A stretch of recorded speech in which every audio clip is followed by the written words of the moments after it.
Fever Dreamers, look alive, my friends. I'm V Spear. And I'm Sami Sage. And this is American Fever Dream, presented by Betches News. The show that, unlike the White House Easter egg roll, is not sponsored by Amazon, Meta, or YouTube. Oh my Happy belated Easter, V. Thank you. It was a wonderful holiday full of chocolate eggs and white chocolate bunnies. And my wife made all this beautiful Slovak Easter food. It was a joy. How was your Passover? Wow. Wasn't it the same time? Pretty much. You know, okay. It was, it passed over me.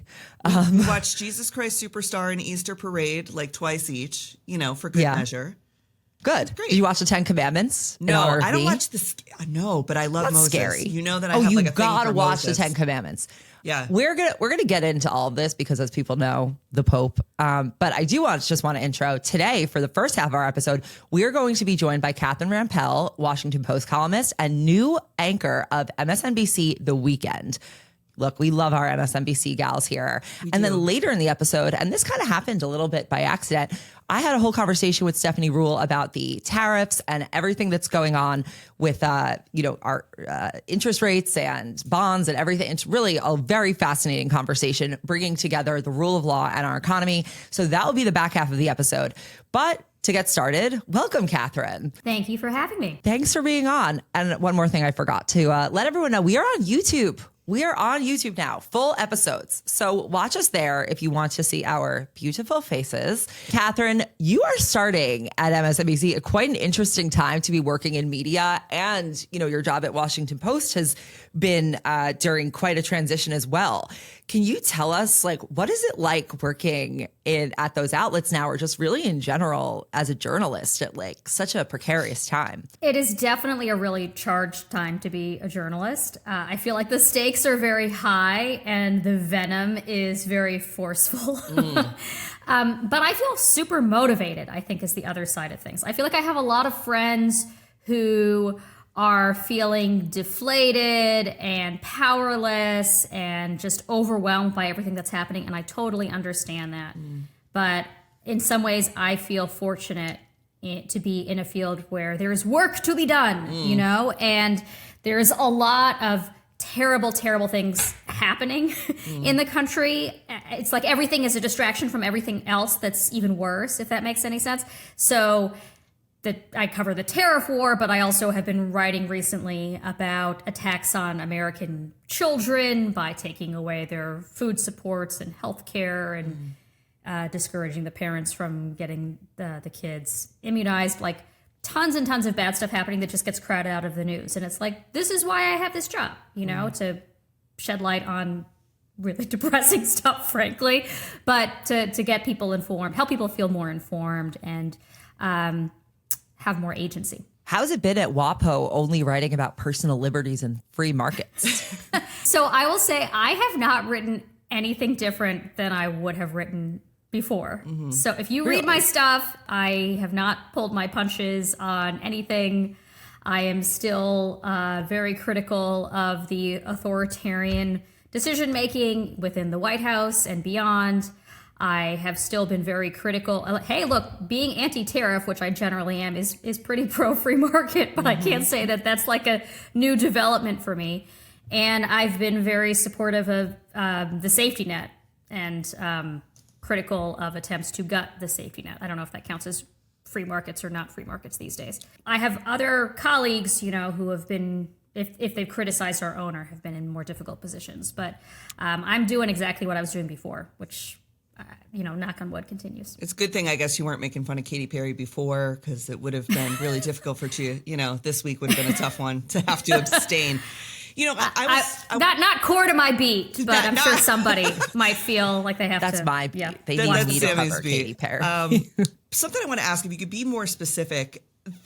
I was at this journalism festival in Italy, right? And a lot of the chat amongst the journalists was about how afraid they are about losing funding, about the lack of safety there is for them, about the potential for journalists who live in exile in the United States to be potentially deported back to their home countries. Like, what protections is Washington Post or MSNBC, or have you built for yourself as a truth teller and storyteller to kind of like, you know, put a little bubble around your reporting or make sure that you don't suffer some fascist consequences for being a truth teller? I think you can't think in that way. You just have to do the job. And look, we have plenty of examples of journalists in other countries who have braved much more difficult circumstances that I hope we do not get to ourselves.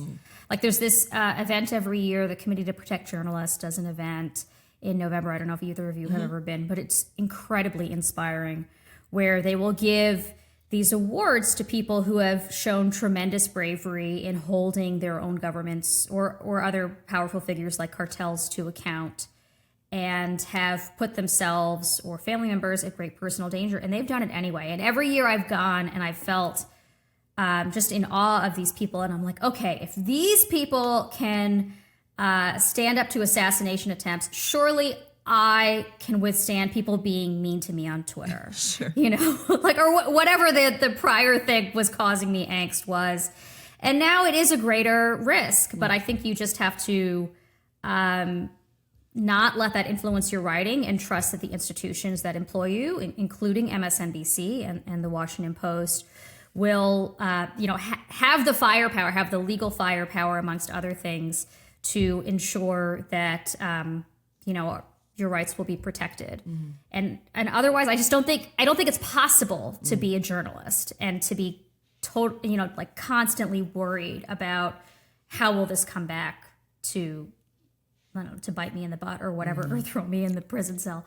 And I understand that there are, in some way, I'm a U.S. citizen, so I have more privilege there. I'm white, I have more privilege there.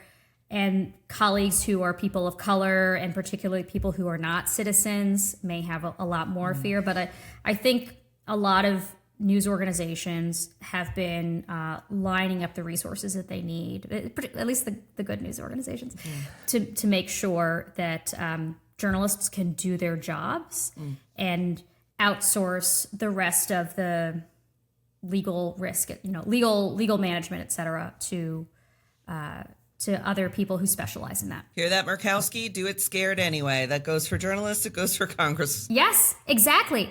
There's this line, I don't know if it's like from a movie or from a famous philosopher or whatever, but it's about how bravery is not the absence of fear. It's something. Oh yeah, that's like Harry Potter or something. It could be. I don't know. I think it's Dumbledore. Could be. I don't think it's original to J.K. Rowling, by the way. But it's like, bravery is not the absence of fear. It's like recognizing that there are things more important than fear, or whatever. And I think that's how journalists should operate. That's how politicians should operate. That's how citizens should operate. Again, there are people who are in more vulnerable positions and who don't have the resources of MSNBC or the Washington Post or other places that I do not dismiss the risk that they are putting themselves at, like grad students, for example, who are being disappeared off the streets. But one would hope that the institutions that those grad students are enrolled at are starting to wake up and realize that they do need to provide that institutional support. We're seeing that at Harvard for sure, is this protection of students, closing of the quad, standing up to Trump in ways that I think sort of kicked off this idea that maybe you can stand up to the emperor and band together with other like-minded people to try and minimize the consequence. Yeah, you have to. You have to. I've been super proud of Harvard. Yeah, look, Harvard is obviously, I think, the richest institution in the country, or among the richest institutions in the country. If they can't do this, then who can? Right. And they have this very wealthy alumni base that they can tap into. If they lose federal grants, it will be painful no matter what. Sure. But they have other sources of revenue. If they can't do it, then who can? But beyond that, there's some game theory involved here. It's like, if you capitulate, then they're just going to pick off everybody in your class, one by one, whether it's the law firms or the universities or what have you. And so, you can see a couple of steps ahead here. We've seen this pattern in other authoritarian countries, and we've seen this pattern in lots of types of negotiating, like if, hang together or hang separately. That's actually what I want to ask you about with regards to Paul Weiss, because something that I had heard is that one of the reasons that all the other law firms started capitulating is because Paul Weiss did. And when I've been talking about this behind the scenes with friends, we do talk about game theory. Why was there any effort made? From what I understand, other law firms went after their clients. But there's that's what I've heard too. Dozens of big law firms, and Paul Weiss is, one of the more powerful ones. Was there any attempt to, try to band together more firms? Like, I just want to understand, was it just about the money? Was it about the fear? Why could... because once that happened, it felt like a domino effect after that. And they felt like, oh my God, like this is even the administration felt like this is even better than we could have imagined. Mm-hmm. And I think what people are missing is that these big organizations like Harvard, like, Columbia, like NBC and ABC, they're the protectors. They're the shields for the small organizations. That's the reason why, other people have protections. And Harvard isn't just losing money for its operations, it's losing money for the benefit of people that it serves. And yes. Why is there no bigger symposium of conversation? From what I understand with the law firm specifically, there was some initial attempt to band together with allies that just did not, I don't know how far it got, but obviously did not work. And instead, some of Paul Weiss's competitors went after their clients. Name them. Which is, I haven't done the reporting myself on this. I'm dying to know of what happened here. Yeah. This is so, I want to know every conversation. This is what makes no sense to me, because how can you not see several steps down the line? If you're one of these competing law firms, it's like, okay, if they go after Paul Weiss, they can go after me too, And so maybe I can pick off they're too rich to have this shitty pattern recognition. These people are paid way too much to not know what's going to happen. I don't understand. Maybe they need more, game theory instruction in law at these elite law schools. Maybe they need to pull themselves up by their bootstraps. Maybe. But I'm saying, even if they were only trying to operate within their own self-interest, this was not in their self-interest. Even if they're greedy and they want as much money as possible, this is not going to achieve that end. Because if firm A picks off Paul Weiss's clients, then what's to prevent firm B from picking off those sloppy seconds clients at firm A, So it didn't make any sense. I think you are now seeing some recognition of this pattern, whether it's because people have grown a spine or, again, they're just realizing their own self-interest. I'm inclined to say it's the latter. But I think that is good. And I think that, to your point, you need it to happen at the big, well-resourced organizations first. You need them to stand up, because if they capitulate, then that sends a message to everybody else who's weaker, that they should do this. If Harvard couldn't fight it, if Paul Weiss couldn't fight it, how can I, small directional school in, Michigan or whatever, how can I possibly fight it? Clearly, they've made the calculation that it's not possible. And I know that nobody else is going to come to my aid. So I think it is, again, a matter of self-preservation as well as backbone to figure out institutions need to stand together and fight back against these authoritarian actions. You went to Princeton, and they're actually one of the schools that's now decided to fight back. Were you aware of any dynamics or conversations or pressure behind the scenes to get the school to stand in this direction? I think a lot of alumni were putting pressure behind the scenes. Was Pete Hegseth one of them? Man, we all have a couple. We all have a couple that we wish weren't in the group. Ted Cruz? Yeah. There are a few Princetonians who have not exactly covered Princeton's name in glory recently. I won't name some of the others. But there are some good ones too. A few of my vintage. There are some good ones, but a few that, anyway, should maybe have their degrees revoked. Oh, wait. Sidebar on that. When I graduated undergrad, I went to Wagner College. That year, our speaker was Donald Trump, did the commencement speech. Okay. I know you almost spit your water out. This was the peak of The Apprentice. This is 2004, my undergrad. And we gave him an honorary degree, which he treated as actual doctor letters, even though Wagner doesn't have a PhD program even.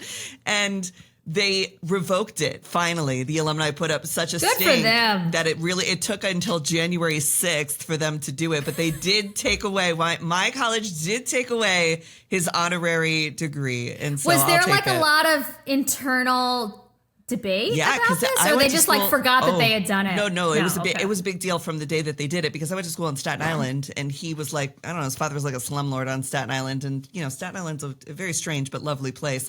So there's a lot of like, no, we're not taking it away. We've never taken away anybody's thing. This is dumb. It was at the time, that's what we did. And then when January 6th happened, they did take it away, which was, celebrated by a lot of the alumni. I didn't see a lot of pushback of people wanting him to keep it either. This is a theater Who's school. the constituency for that? Did they give it back when he got elected again? No, it's a theater school. The two majors there are theater and nursing, okay? This was not a place that should have had Donald Trump as the commencement speaker. And the commencement speech was insane. His whole speech was like, if you see a wall, you have to go through that wall, over the wall, around the wall. Don't let a wall stop you from where you need to be. But also build walls. But also build a wall. If you see my wall. He wouldn't shake anybody's hand in the little twerp that I am. He's They were germaphobe. like, he's a germaphobe. Oh, I got right out of line. And I shook his hand and it was like, thanks for being here. And my dad was like, yes! So, no, Donald Trump lost his letters, at least from my school. So there's one happy story for today. Yeah. Well, my theory has always been that Donald Trump would dream to be a theater kid who was involved, or it doesn't necessarily have to be a theater kid, but he wanted to be involved in the New York City cultural elite, like in with wishes he Great and had talent. Carter. Yeah. He would look, if he could have been like an art columnist and been revered for it, he would fucking have loved it. You know he what would he's gonna rather do? be like what? He wanted to go to film school, Yeah. allegedly. He Oh, told they another should've just journalist fucking this. let him. This is like the Hitler same in the sport. painting. Hitler in the painting. Yes, many people have observed that analogy. Yes. What he's going to do. That's the real masculinity crisis. He's going to, this year at the Kennedy Center, mark my words, they're going to do a production of 1776 and he's going to play one of the characters, because that's what they always do with that Sit stupid down, show. John. It's always Yes. like whatever community theater is doing it, the mayor plays like one of the characters. Donald Trump is going to cast himself at the Kennedy Center. Put it on your bingo card.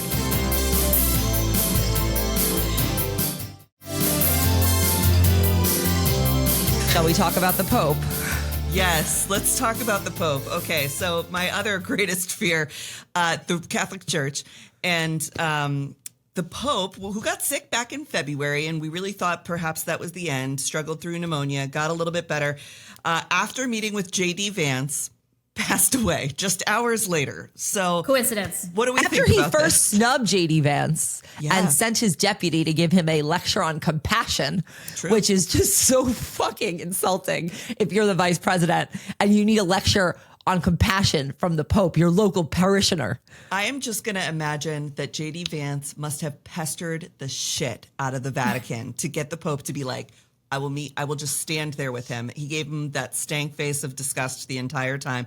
J.D. Vance was so weird and trying to like suck the soul out of the Pope, like the way he was like, are you okay? The paparazzi, all of that had to play a part in the pressure that the Pope felt in his final hours. And for that, I will never forgive J.D. Vance.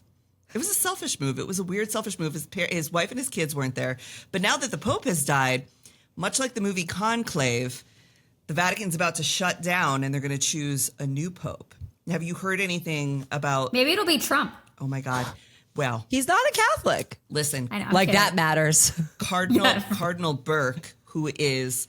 If you watch the movie Conclave, you know the bad guy in the movie. It's like based on Cardinal Burke, who is the American cardinal who's in the running to be the next Pope. But what do you think about the Pope dying? How long do you think this will like dominate the headlines for?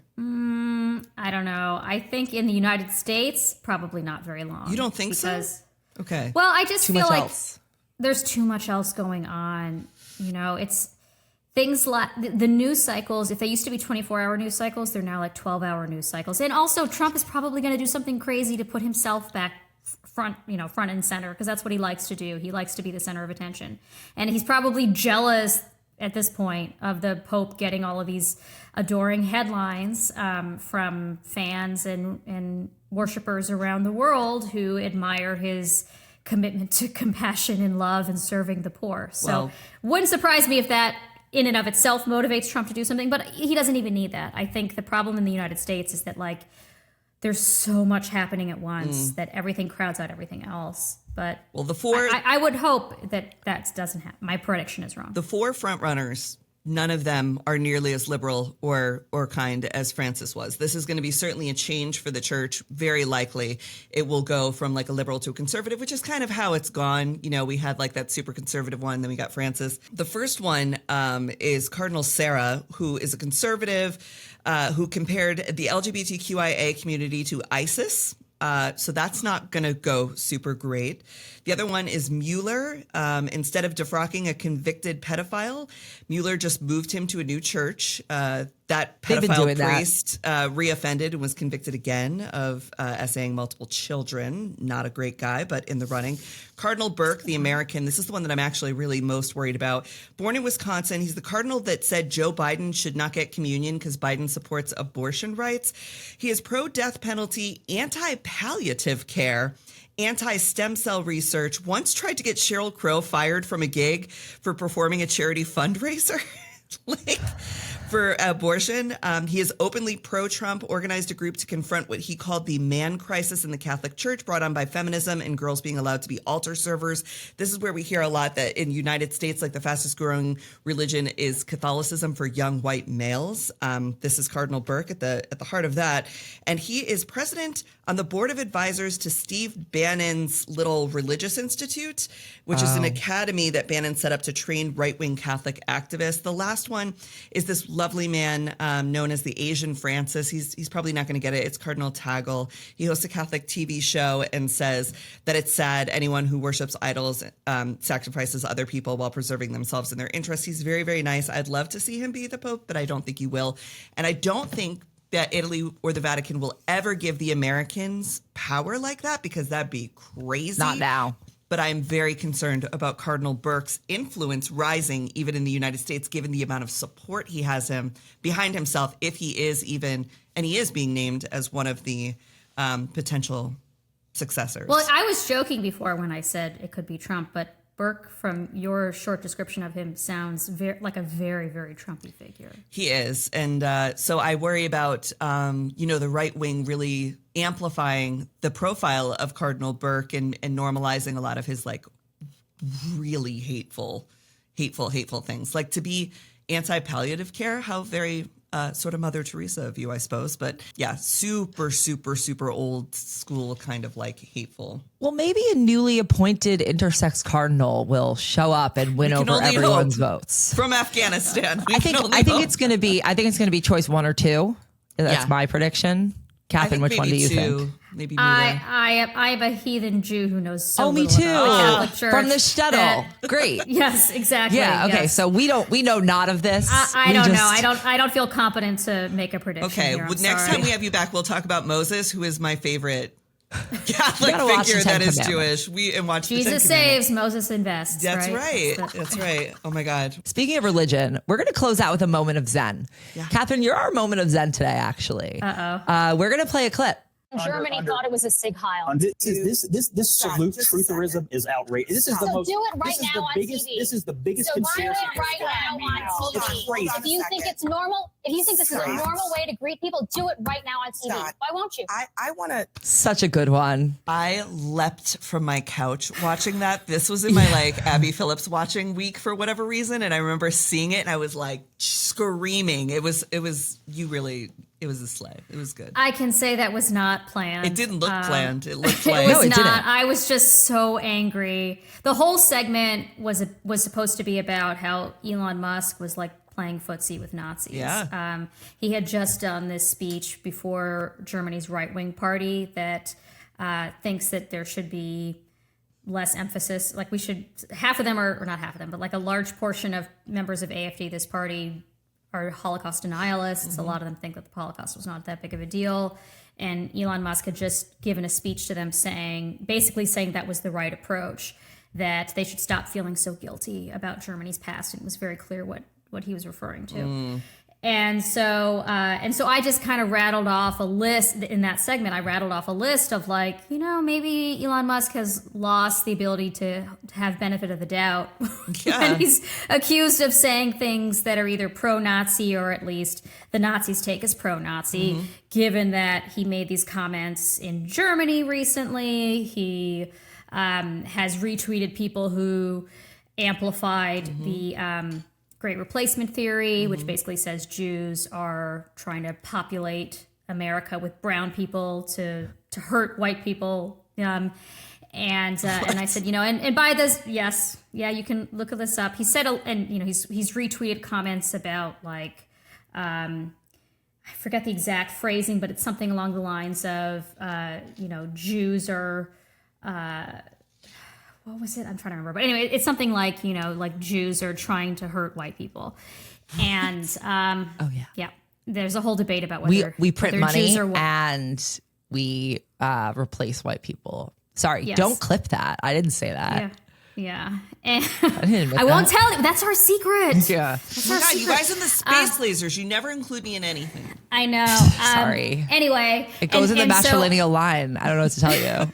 And I said something kind of offhand, but like by the second Sieg Heil, I think he loses benefit of the doubt. And Scott was like, you better lawyer up.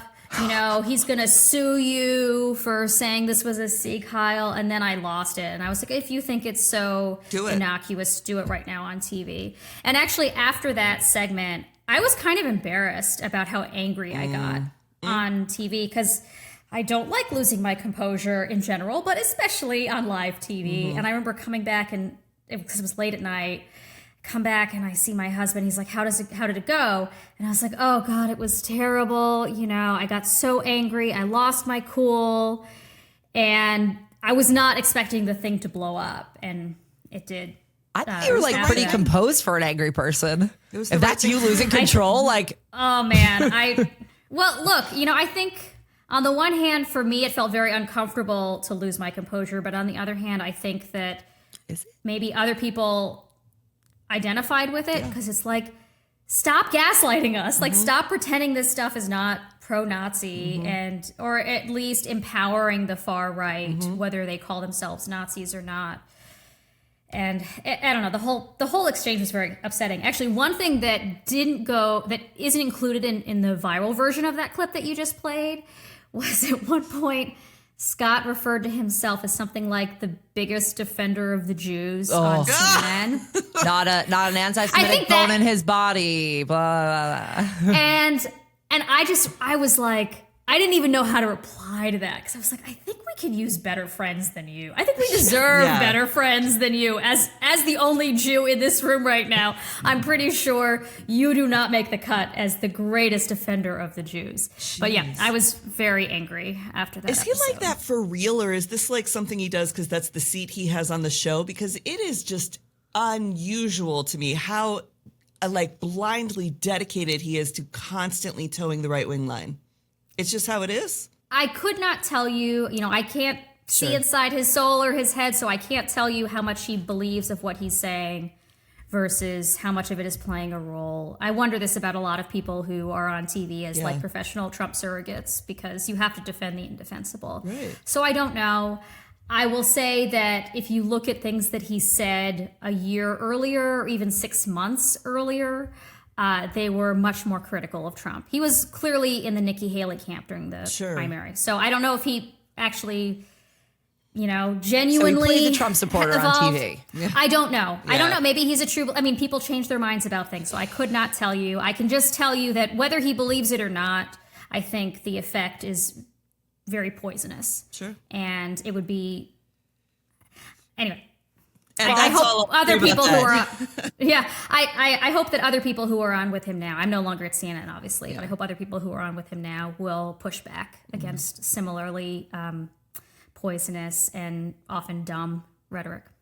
Well, as everyone knows, I'm an MSNBC watcher, so now I'll be watching you regularly. Although Thank honestly, you. I remember watching you on Bill Maher, maybe 8 years ago. Back in the day. And being like, oh, she's a smart ass bitch. That's thank you.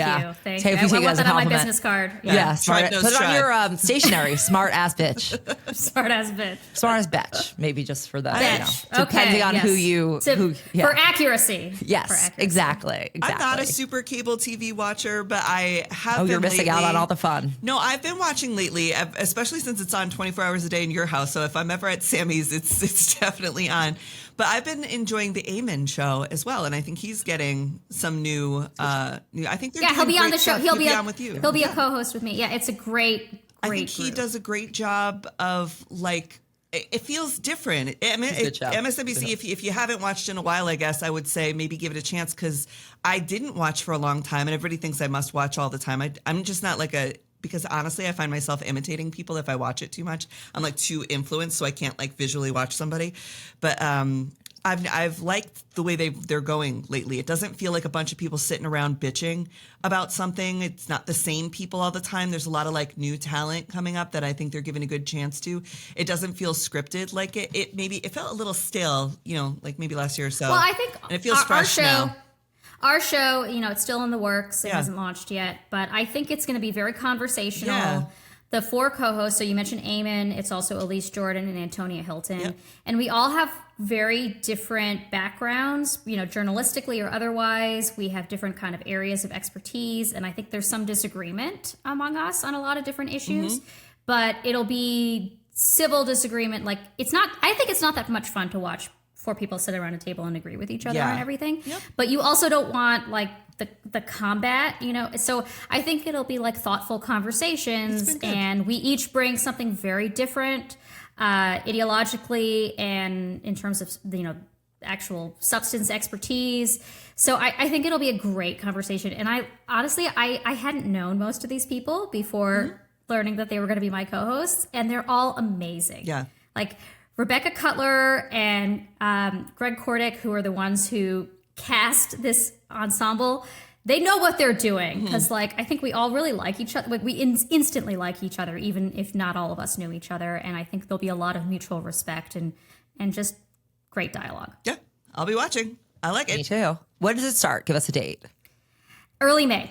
Early May. Nice. Okay. First weekend in May. Just like the just Met in Gala. time for Mother's Day. Yeah. Watch with your mom. Thank you so much, Catherine. This has been amazing. Everyone tune into The Weekend on MSNBC. Thank you so much for having me. Until next time, I'm V Spear. I'm Sami Sage. And this is American Fever Dream.